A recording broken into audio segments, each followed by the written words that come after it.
Video শুরুতে একটা comment Hari হুনাইয়ান্না করে এখানে একজন কমেন্ট করছে, কারা কমেন্ট করছে পরে কইতেছি। বাবা, আপনার কাছে আমার প্রশ্ন, এত দুমদাম করে যখন বিয়েই করবেন তখন বাচ্চা সব মহিলাকে কেন বিয়ে করলেন, আনম্যারিড মেয়ে কেন নয়? আসলে এই কমেন্টটা কারে করছে আপনারা কি বলতে পারবেন কিছু? ভিডিওটা পুরো দেখতে হবে জানতে হইলে। দর্শক, আজকের ভিডিওতে সবাই থাকবে, তিশা, বাপ্পি, আর সাথে আজকে বদনি বেগমকেও অ্যাড করলাম। রিকোয়েস্ট ছিল যে আপু বদনি বেগমকে নিয়ে একটা ভিডিও দিবেন। যদিও বদনি বেগমকে নিয়ে ভিডিও দেওয়ার আর কোনো ইচ্ছা নেই, কারণ সে যে একটা মুখোশ নিয়ে আইছিল, মুখোশ খুলে গেছে। তারপরে কিনলে যে আপনারা কোন যে আপু বদনিরে নিয়ে ভিডিও দিয়েন। তো দর্শক, আসসালামু আলাইকুম ভাই বোনেরা, কীরকম আছেন? আমি ভালো আছি। আবারও আইসি আপনাকে পছন্দের ভিডিও নিয়ে। যারা যারা ভিডিও দেখতেছেন লাইক দিন, সাবস্ক্রাইব করে দিন। ভাই বোনেরা মনে হয় ইদানিং বেশি ব্যস্ত হয়ে গেছে। কালকে অনেকে কমেন্ট করছে, দেশের থেকে বাইরের থেকে অনেকেই কমেন্ট করছে যে আপু অনেকে অনেক কাজে ব্যস্ত হয়ে গেছেন। ঠিক আছে, সমস্যা নাই, আবার ফিরে আইসেন, অসুবিধা কী? তো তাহলে চলেন সবাই আনলকে সামনের দিকে আগাই যাই। আজকের ভিডিওতে আমি প্রথমে শারমিনের যে এটা কি জামাই বলবো না কি বলবো, যে হিতিগো বেগুন হিতিরা হয়েছে, মানে এতটাই ডোন্ট মাইন্ড পরিবারের লোক। হিতিরা খিতা করে, হিতিরা অবাধে মেলামেশা করে, সব কিছু যাতায়াত আসা যাওয়া, কিন্তু এখন ছবি দিতে পারতো না কেউ কারো চ্যানেল থেকে বউ। কিন্তু এদিকে বউ হবু বউ মেয়ে, কত কিছু যে কাহিনী আমরা দেখতেছি ইউটিউবের মধ্যে। দর্শক, শারমিন মালয়েশিয়া, সিঙ্গাপুর ঘুরে আসার পরে শারমিন কি তাহলে একটা ফ্ল্যাট বানানো, না ফ্ল্যাট মতো ফ্ল্যাট কেনার মতো অবস্থায় চলে আসছে, না ইউটিউবের টাকা থেকে একটা ফ্ল্যাট কেনার মতো অবস্থা চলে আসে? দর্শক, এনে আপনারা এই যে শারমিনের যে হবু বর যে ছেলেটাকে দেখতেছেন, অবশ্যই বয়সে শারমিনের থেকে অনেক অনেক না হইলেও ছোট হইব, যাক। তো এক দর্শক এই শারমিনের হবু স্বামীকে প্রশ্ন করছে, যেহেতু আপনি তো ধুমধাম করে বিয়ে করবেন, এত কিছুই করবেন, তাহলে আপনি একটা আনম্যারিড মেয়ে বিয়ে করলেন না কেন, বাচ্চা সহ মেয়ে? আচ্ছা, এখানে উনি ভুল লেখছে যে আসলে উনি সবাইরে যে দেখে বাচ্চা নিয়ে নিয়ে বিয়ে বই এই পরিবারের মধ্যে, সেই পারপাসে হয়তো বলে ফেলছে। শারমিনের তো আর বাচ্চা নাই, আর উনি বাচ্চার কথা কী জন্য বলে এটা তো জানি না। হেনও কোনো বিষয় আছে কি না কি জানি, সেটা তো আর আমরা জানি না। আমরা তো সবসময় দেখি যে শারমিনের বাচ্চা নাই। তো উনি হয়তো অল পরিবারের ইয়েটা দেখে মনে করছে ওইটা ওইরকম কিছু। কিন্তু এনে কথা হইল, দেখেন এই ছেলে, এই শারমিনের যে হবু জামাই, এই ফোলা এক এক দিন এসে এক এক রকম কথা বলে। গতকাল মানে পুরাই একটা ফালতু, মানে তিশার একটা কার্বন কপি আপনারা বলতে পারেন এই ফোলারে। মানে তিশা সাবিনার একটা কার্বন কপি হইতে পারে, যে কখন যে কি বলে আর কোন ওয়ার্ডে যে কি উচ্চারণ করে হাতে নিজেও জানে না। বাবুরে হাতে সবাই রে আজকে আনসার দিবে। ওমা, একজন দেখলাম কমেন্ট করছে আনসার না অ্যান্সার হবে, আনসার কি হাতে কি প্রশ্ন করে কোন কোন দর্শকরা, এগুলার আজকে আনসার দিবে। তো দর্শক, সে গতকালকে বলল আমার হবু প্রথম দিন এসে বলল যে হবু বউয়ের জন্য ফ্ল্যাট বুকিং দিয়ে আসলাম। তো আমি যত সম্ভব বুঝলাম, আচ্ছা যে অশিক্ষিত মনে হয়তো ওই যে বাসা ভাড়ার জন্য হয়তো কিছু টাকা দিয়ে আসছে অ্যাডভান্স, এটারও ফ্ল্যাট বুকিং করতে পারে। যাজ্ঞা আজকে আবার আরেকটা ভিডিও নিয়ে আসছে যে বিয়ে করে হবু বউকে ফ্ল্যাটে দিব, ফ্ল্যাটের জন্য কাগজপত্র করে আসছে। তারপর ফ্ল্যাটে উঠলে কোচিংয়ের কাজ করা বন্ধ বাকি আছে। আরে মুক্তারে অনেকদিন মিস করি রে, কোচিং রুম। তো এই কোচিংয়ের কাজ করা বন্ধ আছে, চলতেছে। ফ্ল্যাটে উঠবো, ফ্ল্যাটের অলরেডি বুকিং দিয়েছে, কাগজপত্র হয়েছে, এরকম কিছু দর্শক দেখলাম আবার কমেন্ট করতেছে, এটা কি আপনার ফ্ল্যাটের কথা বলতেছেন নাকি বুয়া অন্য মানুষের এটারে দিয়েতেছেন যে নিজের? তো দর্শক, এই ছেলেটা দুই তিনটা ভিডিওর মধ্যে আমি কখন মাঝে মধ্যে ভিডিওগুলো দেখছি শারমিন যখন মালয়েশিয়ায় চলে গেছিল, তখন দেখছিলাম তার হাই হুতাশ, তার কাহিনী, তার হা হা করে বড় নিঃশ্বাস ছাড়া স্যাফা সুটকির মতো। তো এই আফু বা আন্টি যে কমেন্ট করছে এই ছেলেটারে, তো এত এদের অবস্থা দেখেন।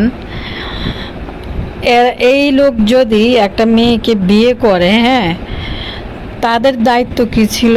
তাদের দায়িত্ব ছিল তারা নিজেরা শপিং করবে, বিয়ের দিন শপিং নিয়ে উঠবে বা হলুদের দিন দিয়ে আসবে। বিষয় কিন্তু এইটা, তারা এতটাই হাঙ্গা বইছে শারমিনের কাছে, আগের দিনই টাকা দিয়ে গিয়ে সেই টাকা আবার জুয়েলারি দোকানে যা হাতে তুলে দিয়ে, এটি আবার কোন ধরনের নাটক দর্শক?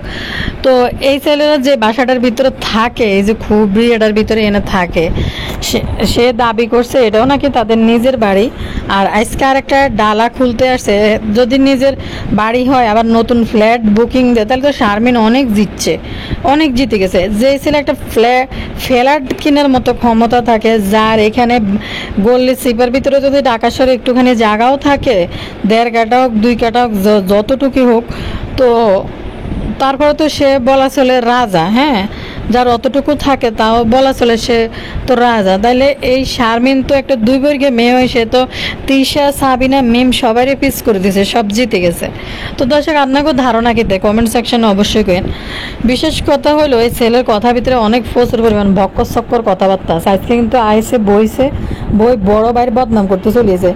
আসলে যার একটা ফ্ল্যাট কেনার মতো ক্ষমতা থাকে, আপনি কম ধরলে একবার গল্লি চিপা চাপার ভিতরে ধরলো, ঢাকা শহরের ভিতরে যদি আপনি ধরেন একদম চিপা চাপার ভিতরে ধরলো, যতই ছোট হোক আপনার 50-40 লাখ, 50-60 লাখ তো হইবে একবারে ধরেন।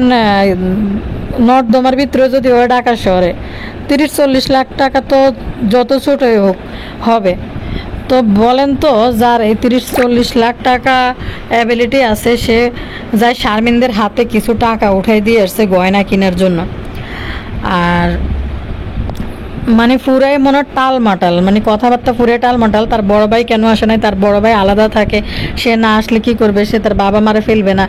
আগের দিন বলছে যে তার বাবা মা এ বাসায় থাকবে, শুধু তার মানে প্রাইভেসি তো আসলে সে বলতে পারবে না উচ্চারণ। সে তার নিজেদের কি বলে ওইটারে, কি জানি একটা উচ্চারণ করলো, নিজেদের পার্সোনাল থাকার জন্য ওই ফ্ল্যাটটা নিছে। আর কোচা তার কাপড় চাপড় ঝাড়া দিলে লাখ লাখ টাকা পড়ে যায়। সে দিনের বেলা কি কইলো, দিনের বেলা নিয়ে এই খুবই এটার ভিতরে থাকবে, বস্তি এটার ভিতরে। আর রাতের বেলা 5 জনের জন্য একটা ফ্ল্যাট বুকিং দিছে। কি জমিদারি কথাবার্তা দর্শক, আশ্চর্য লাগে না নগর কাছে? দিনের বেলা এখানে থাকবো, বাবা মাও এখানে থাকবে, যেহেতু 2টা ভাগনা আছে। আর 5 জনের জন্য তারা রাতে যায় ওইখানে থাকবো।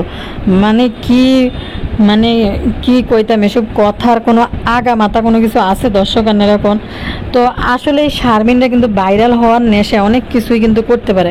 তানজিলের বিয়ের সময় আপনারা দেন কত কিছু লুকাইতো গোপন, ওই বস্তির এই ভোটকা জাম্বুরে ঢাকা আনে শপিং টপিং করে লাগেজ ভরি কিন্তু দিয়ে হাঁটাই দিছে। এখন সে আসলে কি বাসাটা ভাড়া নিল না নিজের পার্সোনাল নিজে কিনলো? দর্শক, আরেকটা কাহিনী, সে তার 2টা ভিডিওতে বলছে যে বাসাটা থাকে এটা তাদের নিজেদের জায়গা, নিজেদের বাসা। এই বাসাটা সরকার নিয়ে নিছে বা নিয়ে নিবে। যখন তা সরকার নিয়ে নিবে তখন তারা আর এখানে থাকবে না। তারা সম্পদ আছে, তাদের নানাদের ওই দিকে আছে। তো বিষয়টা কিরকম? সম্পদ থাকবে বাপের বাড়িতে না, বাপের না থাকবো, বাপের এলাকাতে না থাকবো। সে 2-3টা ভিডিওর মধ্যে বলছে তারা এখান থেকে চলে যাবে নানাদের এখানে। এখন আবার সে হঠাৎ করে ফ্ল্যাট কিনে ফেলে। তার এসব ভিডিওর মধ্যে যখন তারা দেখতে গেছে করিম ব্যাপারী, তখনও করিম ব্যাপারী যান পিকুলিয়ার বাসা জিজ্ঞেস করলো তোমাদের ওইখানে গ্রামের কোথায় জানি সম্পদ। তো অবশ্যই মানুষ বলবে যে আছে, এটা আমার বাবার বাড়িতে আছে, আমার বসত ভিটা আছে বা আমাদের জায়গা আছে, এখান থেকে আমরা ওইখানে চলে যাব। কিন্তু সে বলতেছে আছে আমার নানার বাড়িতে আছে। তার মানে মায়ের সম্পদ, মায়ের বাড়িতে মায়ের দিক থেকে কিছু হয়তো জায়গা পাইছে, ওইখানে যাই উঠবো। কিন্তু সে 2-1 দিন পরে সে কিন্তু আবার কথা নড়চড় করে সে প্যালেট বুকিং দিছে, কিচেন রুমের কাজ চলতেছে।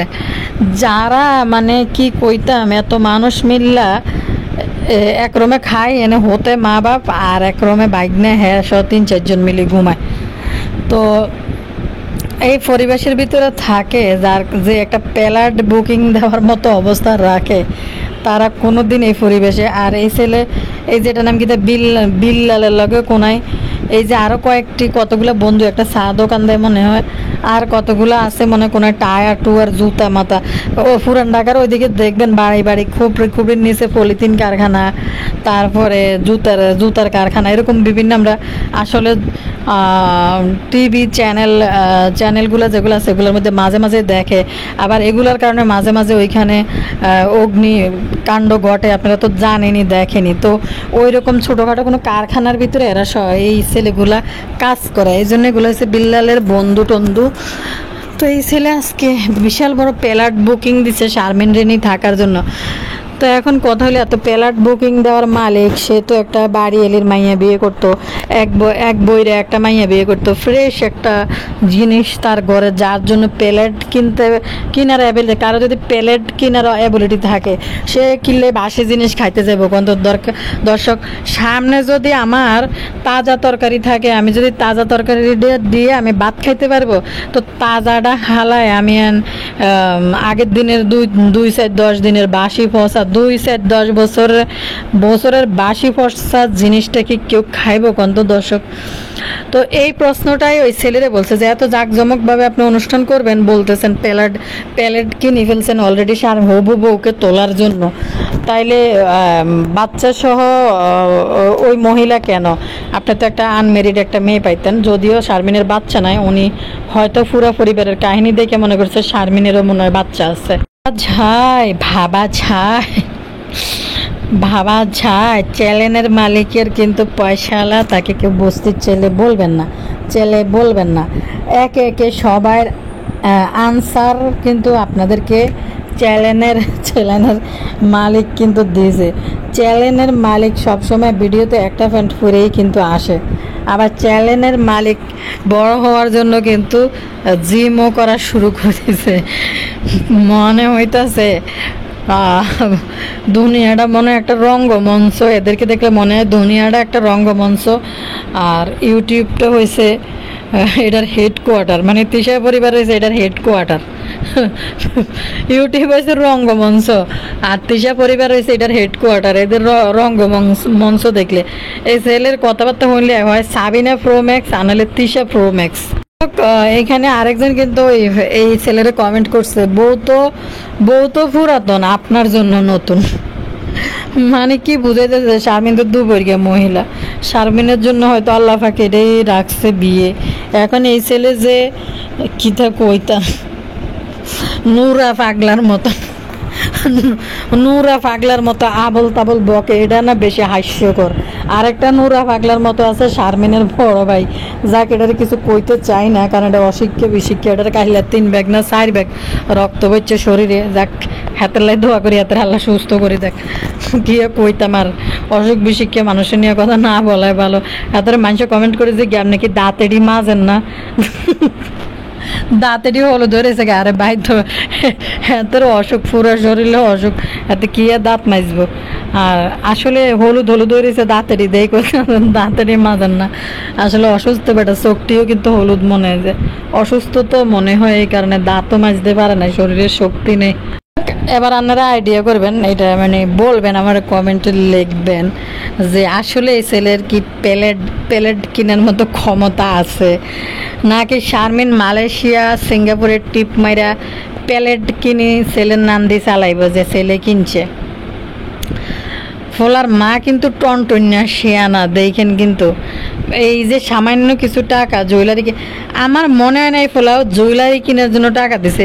শারমিন নিজেই মনে হয় নিজের থেকে বাইর করে দিয়েছে। শারমিন যে মাইয়া শিয়ানা, যে সিঙ্গাপুর মালয়েশিয়া পর্যন্ত একা যায় একটা মাইয়া, বাপ রে বাপ কি কলিজা, একা যায় ঘুরি, মানে শিক্ষিত না কিছু না, কেমনে মানে উদ্দেশ্য করি কোথায় কাজ জায়গাতে বিষা টিসা করে নিজে যায়, নিজে ঘুরি চলিয়েছে একা।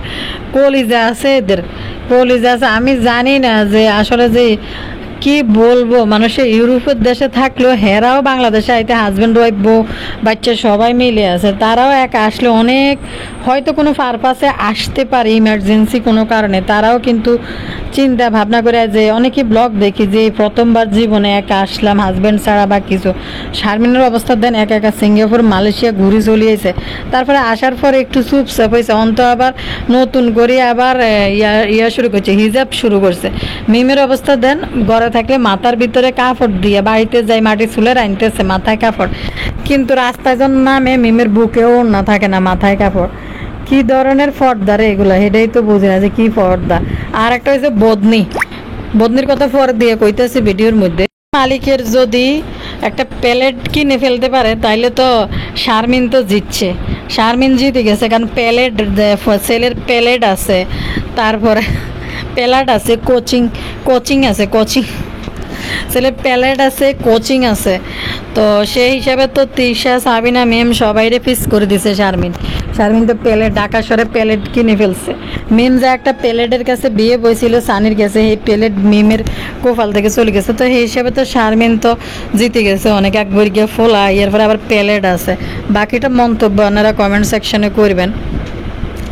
আর ছেলের মা যখন শারমিনের দোকানের ভিতরে টাকাগুলো তুলে দিতেছে জিনিস কেনার জন্য, আবার বাসায় যায় জিনিসের টাকা দিয়ে রঙ্গমঞ্চ সব, তো ওইখানেও দেখলাম মানে টাকার দিকে যে ওর ছেলের মা কীভাবে চোখ ঘোরায় ঘোরায় তাকাইতেছে টাকার দিকে। কি কমু আর ঘুরিয়ে কয় আমরা কোনো কিছু চাই না, আমরা কোনো কিছু যেহেতু আমরা কিছু চাই না, যেহেতু আমরা কিছু চাই না, তাও এটা একটা মেয়েকে তুলে আনতে হইলে দিতে হইব। আরে আমরা কিছু চাই না কিতা, তোরা চাইবি বা কেন? একটা মেয়ের যখন কেউ বিয়ে করে আনে অবশ্যই তার জন্য নতুন সাজগোজের ব্যবস্থা করতে হয়। মানুষ বলে না পৃথিবীতে আইলে একটা সাজগোজ হয়, বিয়ের সময় একটা, মরণের সময় আর একটা। তো যারাই বিয়ে করুক না কেন, যে কোনো মেয়েকে যত গরিবে হোক না কেন, তার অ্যাবিলিটি থেকে সব সম্পূর্ণ নতুন জিনিসপত্র গয়নাগাটি দিয়ে বিয়ে করে নিয়ে আসে, যার যার অ্যাবিলিটি অনুযায়ী। ঘুরিয়ে আমরা কিছু চাই নাই, এখানে দেওয়া তো আরও কিছু, তারাও কিছু চায় নাই, তারা চায় নাই, তারা কিনলেকে চাইবো, তারা তাদের বউ তারা কেন চাইবো, তারা চাইবো কেন? অবশ্যই যদি ওরকম সামাজিকভাবে একটা বিয়ে হয় তখন কিন্তু মুরব্বীদের পক্ষ থেকে বলা হয় যে সামাজিক রীতি অনুযায়ী যেটা সুন্দর হয়, ভালো পরিবারগুলা বা অনেক পরিবার আছে দাবিও করে যে আমার মেয়ের এত এত গয়না, এত বড়ি গয়না দেওয়া লাগবে, মুরব্বীরা মিলে এটা ডিসাইড করে যে এতগুলো গয়না দেওয়া লাগবে।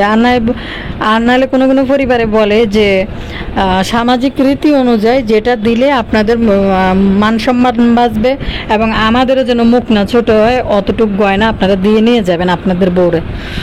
বিষয়টা কিন্তু এরকম থাকে। তো তারা তো কিছু আশা করে নাই, তারা চায় নাই। এরপর আবার এদিকে কয় আমার বোনদেরকেই দিছে, স্বর্ণের চেন দিছে, মানে কি তা না চাইলে পাওয়া যায় বেশি। কত ছোট লোকই কথাবার্তা এদের, এগুলো তো আস্তে ছোট লোকের মতো কথাবার্তা।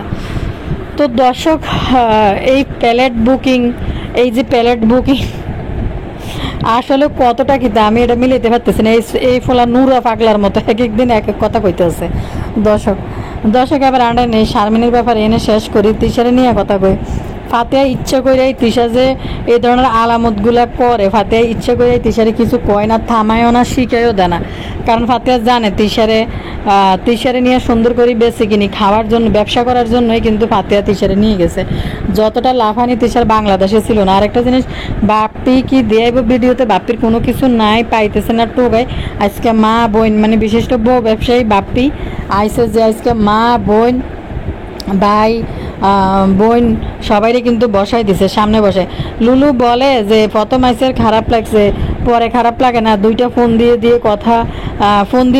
দুইবার কথা বলি, ভিডিও কলে দেখি প্রথম আইসে।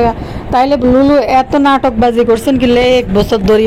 মার জন্য কান্দা, বাপের জন্য কান্দা, বোনের জন্য কান্দা, তানজিলের জন্য কান্দা, দেশের জন্য মন পড়ে, মারে ফোন পাই নাই, কলজা ফাড়ি গেছে, দুনিয়া উল্টে গেছে, এটা উতরাই গেছে, আম্মুরে জিনে চাপ দিছে। তাহলে এই ধরনের নাটকগুলো দেখছেন, এই লুলু এতটাই নাটকবাজ, কি পরিমাণ নাটকবাজ। আরও উল্টা বলতেছে, আমার মানুষও বকাবকি দিতে আছে যে আমি 1 মাস থেকে তার কন্টেন্টে ছিল যে তারা আইব।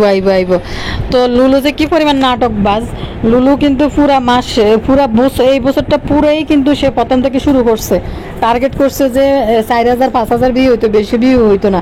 তারপর তানজিলা, তিশা, বাপ্পি, আম্মু সবাইরে টার্গেট করি কিন্তু ভিডিও দেওয়া শুরু করছে। অত কলজা ফাটি যায়, বুক ফাটি যায়, এ হয়ে যায়, সে হয়ে যায়, কত কাহিনী কানলো, আজকে বুক ফাটি গেছে, সিঁড়ি গেছে, কত কাহিনী আর নগর শুনাইলো। অথচ আজকে কাকা এত বেশি খারাপ লাগে না, ফটো মারছে যে খারাপ লাগছে, এখন তো ফোনে রেগুলারে কথা হয়। এই লুলু কত বড় নাটকবাজ, বাপ রে বাপ। আরেকটা জিনিস দেখছি নি, কি পরিমাণ কিপটা এই লুলু, হাতি ঘোড়া কুত্তা বিলে ব্যাগ, ইয়ে শেষ, শেষ মুহূর্তের প্রস্তুতি শেষ, এই শেষ সেই শেষ। ওমা, মনে হয় যে বাসায় কিছু নেই একমাত্র বিস্কুট ছাড়া, শুধু বিস্কুট দিয়ে দিয়ে চা দিয়ে ডুবাই খাওয়া। মনে হয় যে বিস্কুট ছাড়া আর কিছু তো নাই। যাইয়ে পরের দিন বাজারে নামছে চাল ডাল কেনার জন্য। তো শুরু করে দিছে বাড়িতে যাই, বাপু কিতা ডাগর ফল, তৃষানা বলে ডাগর ফল মাইতে আছে মুখের মধ্যে। মিমবতী বই ছাগলের লগে। আর বাবু হাঙ্গুইটার হাত ভাঙছে কেমনে? আনারা কি কোনো খোঁজ খবর হাইছেন নিয়ে? তার হাত ভাঙলো কীভাবে? যে খাইতে পারে না, ভুতুরি ক্যামেরার সামনে বইয়া, মা বাপের সামনে বইয়া লোক মা দিয়ে ভাত খাওয়াই দিতে আছে। তাও বলে আবার বলে কি এর লজ্জা পায়। হারা দুনিয়ারে দেয়াইতে আছে, যে হারা দুনিয়ারে ব্যাকেরে দেয়াইতে আছে যে ভাত খাওয়াই দিতে আছে, ভিডিও করি, আবার হিন্দি বেলে লজ্জা পায় বেলে খাওয়াইলে। দর্শক, আর তিশার ফাতরামি আর ফালতুগিরির কথা বলি, যে কালকে যখন ওই যে পার্কে গেছিল, যে ছবি তোলা শুরু করছে, মানুষজন আসা যাওয়া করতেছিল, যে বিষয়টা রান্নাগুলোকে কইনো, যে মানুষজন আসা যাওয়া করতেছে, তিশা ওই মানুষদের নিয়ে বাজে মন্তব্য করছে, মালাই লোকদের নিয়ে বলতেছে যে এদের জন্য কি শান্তিতে একটা ছবিও তুলতে পারবো না। মানে কোন জায়গার কোন কে গেছে তিশা, সে তারা পার্কে হাঁটতেছে, তাদের জন্য সে তাদেরকে মানে করে বিরক্ত হয়ে বলতেছে যে তাদের জন্য কি শান্তিতে একটা ছবিও তুলতে পারবো না। তো সেই পারপাসে বাপ্পি বলতেছে যে এ মনে জেল না খাটিয়ে আর যাইবো না। কি একটা অবস্থা চিন্তা করেন। এত তো মানুষদেরকে তোরা ডিস্টার্ব করতেছ রাস্তাঘাটে যাইয়া, যে মানুষ তোরা ছবি তুলতেছ, তোদের পার্সোনাল ব্যাপার, এটা তোরা ছবি তুলতেছ, কিন্তু অন্য মানুষও কিন্তু তোদের ক্যামেরায় চলে আসতেছে এবং তারা হাঁটতেছে। এটা হচ্ছে মানে পাবলিক একটা প্লেস, ওইখানে যাই তোরা এনে ছবি তুলবি, আবার মানুষদেরকে উল্টাপাল্টা কথা বলে। আর ফাতেহা ইচ্ছে করে হ্যাগার করতে থাকে, কারণ জানে তিশারে খেফান যাইব না। ফাতেহা তিশারে বেচার জন্য নিয়ে গেছে, বেশি ভাইরাল ভাবিকে দিয়ে কয়দিন ব্যবসা করি কিছু টাকা ইনকাম করবে, এই জন্য নিয়ে গেছে। দর্শক, যে তিশা বাপ্পি দুজনে মিলি এক জায়গায় বসছে, দুজনে মিলে একটা সবাই মিলে একটা কথা বলতেছে। বাপ্পির আজকের কথাগুলোর মধ্যে একটু ম্যাচিউর ছিল কথাবার্তা বাপ্পির। হ্যাঁ করেন না, নুরা পাগলার মতো হ্যাঁ করে না, কিন্তু বাপ্পি দেখলাম যে না, কথাগুলো বেশ ভালোভাবে কইলো। এটা মানে একটা ওজন আছে কথাগুলোর মধ্যে। কিন্তু আমি একটা জিনিস খেয়াল করছি দর্শক, যখন আপনারা একটা ভিডিও বানাচ্ছেন বা কিছু ইম্পর্টেন্ট কথা বলবেন ক্যামেরার সামনে, আসলে বাপ্পি তিশা দুইজনেই তো ফাতরা ক্যামেরার পিছনে, কেউ কাউকে মূল্যায়ন করে না বা সম্মান করে না হাজব্যান্ড ওয়াইফ হিসেবে। যার কারণে বাপ্পি কোনো কথা বলতেছে, ফাতেহা কিন্তু মন দিয়েই কিন্তু বইছিল ক্যামেরার দিকে ভিডিও বানাবে। ফাতেহার মাও কিন্তু খুবই শক্তপোক্ত সাক্ষাৎকার, শক্তিশালী সাক্ষাৎকার কথাবার্তা বলতেছে, যে এখন আর খারাপ লাগে না, মেয়ে ভালো আছে দেখে ভালো লাগতেছে বলছে সে, মা ঠিক আছে। কিন্তু এই তিশা পিছন থেকে খোঁচায় পিনস মারতে রয়েছে বাপ্পিরে, আর পিন করতেছে। বাপ্পি কিন্তু মালয়েশিয়া যায়, আর তিশা বিন্দু পরিমাণের সম্মান বাপ্পিরে দেখাতেছে না। যে কোনো কথার ভিতরেই কিন্তু তিশা এখানে বাপ্পিরে অসম্মান করার চেষ্টা করে। আর বাপ্পি কীটা করবে? বাপ্পি তো আসলে মদন কুমার, বাপ্পির তো কোনো ব্যক্তিত্ব নাই, তাই বাপ্পি এটা হজম করে। আরেকটা জিনিস দেখলাম যে ঠিক আছে তারা হাজব্যান্ড ওয়াইফ ঘরের মধ্যে, কিন্তু বিষয়টা হচ্ছে যখন একটা পাবলিক প্লেসে একটা ভিডিও ছাড়বে, বাপ্পি যখন একটা ইম্পর্টেন্ট কথা বলতেছে, তখন তিশা পিছন তাই সবসময়। কিন্তু দর্শক, একটা জিনিস কি জানেন, মানুষের হ্যাগার করার হ্যাঁ করার দুষ্টামি আর পাইসলামি করার মতো সময় কিন্তু সব সময় না। মানুষ এটা একটা সময় আছে যে কেউ এখন একটা ইম্পর্টেন্ট কথা বলতেছে, গুরুত্বপূর্ণ কথা বলতেছে, বাসার মধ্যে যে কোনো একটা বিষয় বা দর্শকের সামনে উপস্থাপন করবে, তখন কিন্তু বিষয়টা ওই রকম থাকে।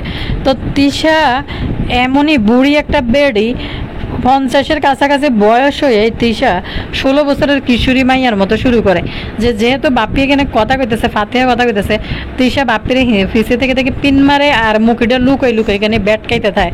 তো কত হয়েছে আসলে বাপ্পির কোনো অস্তিত্ব আর ব্যক্তিত্ব নাই। তো এখানে যখন দেখছে বাপ্পি একটু গাম্ভীর্য গুরু গাম্ভীর্য কথাবার্তা কইতেছে, নিজের ব্যক্তিত্বটা একটু চেঞ্জ করছে, আগের যে একটা ব্যক্তিত্ব ছিল বাপ্পির ওইটা বাদ দিয়া সে মুখোশলা একটা ব্যক্তিত্ব নিয়ে কথা বলতেছে। বাপ্পির অরিজিনাল ব্যক্তিত্ব মিম, সাবিনা, তারপরে আরও পদ্মাসরের বাইদানিদেরকে দেখলে বাপ্পির অরিজিনাল ব্যক্তিত্ব ফুটে উঠে। তো এইখানে যেমন ভিডিও পাচ্ছে না, কারে দেখাবো কারে ভিডিও করব, তো এখানে ভদ্রলোকের ব্যক্তিত্ব নিয়ে আইছিল বাপ্পি। তো তৃষা তো এটা মানতে পারতেছে না, কিরে বাপ্পি এভাবে কথা বলে কেন, বাপ্পি তো একটা ফালতু লোক, বাপ্পি এভাবে কথা বলে কেন। এই জন্য বাপ্পিরে হ্যাও করার জন্য পিছন থেকে তৃষা এটা হজম করতে পারতেছে না। বাপ্পির মানে বেশি ভারাক্রান্ত কথা, বাড়ি কি কথা শুনে মানে বুঝদার মানুষের মতো বাপ্পি কথা কইতেছে। তখন এটা শুনে তৃষা মানতে পারতেছে না, পিছন দিয়ে মুখেটার লুককে ব্যাটকানি শুরু করছে, হ্যাগার করে। তো হ্যাগার কিন্তু প্রতিটা সময় কিন্তু চলে না দর্শক, ফাইজলামি করার একটা টাইম থাকে, যে প্রতি মিনিটে মিনিটে যদি মানুষ ক্যামেরার সামনে দাঁড়ায় ফাইজলামি করতে থাকে তাইলে মানুষের আর এটা জীবন সংসার হয় না। মানে আশ্চর্য লাগে, কি একটা মানে ফাত্রার ফালতু টাইপের মহিলা যে সারাক্ষণ শুধু মাঝখান দিয়ে যায়, কথার কোনো আগা নাই মাথা নাই, কি যে বলি ফেলে ভুলভাল কিছু কথাটা। তো আজকে বলছে এটা পারফেক্ট হয়েছে না, ফাতেহা কয় হ পারফেক্ট হয়েছে। মানে কি আশ্চর্য লাগে, পারফেক্ট হয়েছে কিভাবে বলে ফাতেহার সামনে এসব ইংলিশ। আর ফাতেহা বাপ্পি কেউ এর থামায় না, যে একটু থামাই না যে ভাই একটু থাম, এটি কইস না, আর এটি কোয়া তো মান সম্মান ব্যাগ যাইতে আছে। তো এরা দুই ভাই বোনে এরে পাইছে বলির ফাটা, মানে মনে করতেছে যে অশিক্ষিত মাক্কির যেহেতু মান সম্মান নাই, তারে বেচে টাকা ইনকাম করতে হইব। বদনিরে নিয়ে একটু কথা বলি। এই বদনি নাকি ঘুমাইতে পারে না, চ্যানেল নাকি কে হ্যাক করে দিছে। তো এটা নিয়ে বদনির টেনশনে ছিল, বাপরে বাপ। বদনির মৌসুমি পর্দা বাজারে গেলে একবারে কি জানি কি সাজি সহি সুফি মাহলানা বদনি বেগম আইসে বাজারে, এই সাজি যায়। কিন্তু বদনির আলামত দেখছি নি, চুল মূল কাটিয়ে আনি তোর আন্টিদেরকে দেখা, চুল খুলি দিয়ে আইতেছে, তো আন্টিদেরকে দেখা বাজারে গেছে পর্দা মর্দা মারে। আর একটা জিনিস, বদনির বেলে চ্যানেল বেলে হ্যাক করে দিছে, এই টেনশনে বেলে বদনি ঘুমাইতে পারে না বদনি বেগম। আরে ভাই চ্যানেল হ্যাক করিস না, কে চাইতেছ হ্যাক করতে, হ্যাক করিস না, বদনির ডর লাগাইস না। কারণ 3-4 বছর অনেক পাপড় বেলছে বদনি, জীবনে ইউটিউবের টাকা চোখে দেখে নাই, কিন্তু এখন এই আপনারা তো জানেনই কেমনে ভাইরাল হয়েছে, বারবার এরকম। আবার নতুন চ্যানেলে ভাইরাল হইতে চাইলে তো দর্শক আর খাইব না, কারণ দর্শক তো এই বদনির আসল রূপ দেখে লাইছে। তো শুরু করে দিছে কাহিনী, ওরে বাপ রে বাপ, বদনি নিজেরা যে মানে কি মনে করে আর কি ভাবে। তো চ্যানেল হ্যাক নাকি কে করে ফেলছে। আরেকটা জিনিস বলতেছে, স্বামীর দেওয়া যদি সামান্য জিনিসও কেউ যদি পায় তাহলে এটা নাকি মহা আনন্দের। লাখ টাকার জিনিস কিনলেও নিজে লাখ টাকার জিনিস কিনে, কিন্তু স্বামীর যদি সামান্য দেওয়া জিনিসে পায় এটা নাকি মহা আনন্দের। আরে বদনি, কপালে আর স্বামীর দেওয়া জিনিস নাই রে বদনি। ইউটিউবের টাকা না থাকলে এসব কথা জীবনে ইউটিউবে কইতি না, আর স্বর্ণ কিনা তো দূরে থাক। স্বপ্ন দেখছে যে চ্যানেল হ্যাক করছে কে, এটা কেউ করার চিন্তাও করেন না, কারণ এই বদনি জীবনে ইউটিউবে কি কর্মকীর্তি করে চ্যানেল ভাইরাল করছে সবাই জানে। এবার যদি চ্যানেল হ্যাক হয় তাইলে কিন্তু দ্বিতীয়বার আবার যে ভাইরাল করবো এই বিষয়ের কিন্তু মারি দিছে। দর্শক কিন্তু ভালো করে বুঝে গেছে যে বদনির স্বামী সে একটা প্ল্যান করছে চ্যানেল ভাইরাল করার জন্য।